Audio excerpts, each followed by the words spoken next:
tayo ba, Doktor, do we have data on those we treated? Yung mga, for example, those na natulungan natin sa treatment, kamusta yung survival rate? Actually, hindi ko masabi kung yung data ngayon, but we have survivors in our facility, especially those diagnosed early. Yeah. Siyempre, yung mga stage 4, it's a different mahirap, story yeah, na yeah. din. So Yeah. that's why we have palliative care, Kong. So kasama din yun sa cancer May assistance.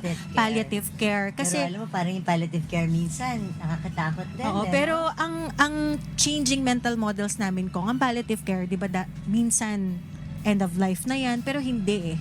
You should maintain the hope and dignity of cancer So patients from the very May beginning. nakaka-recover ba sa Ano? palliative Oo. care? Saan ang mga sample, yung palliative care natin? All of our cancer access sites should have palliative care. Kasi at the first contact, you should be able to give palliative care counseling. Kasi ano din yun, Kong, dapat matibay din yung Siguro pag-iisip para at sa puso kalam ng mga natin. No? kababayan natin. Ano yung palliative care, Doktora? So, Paki-explain yung niyo po. palliative care is really about managing the entire well-being of the patient. So, minsan nafo-focus siya on pain management, but it's basically about the mental health, Mental the health, entire ano? holistic. Psychological. Yes. And Hindi it's ka not only the ma-depressed, yung patient, Kong, pati the yung family family as well. niya. Because, syempre yung family, hindi lang yan yung itong generation lang ang naapektuhan. Even sa next Of generation. course, kasi kung Yes, gagastos kung ka. So meron gagastos yan, ka. Doktor, ang parang counseling Yes, ganun? yes. We do have palliative care specialists. And kung we have a training for palliative care even at communities.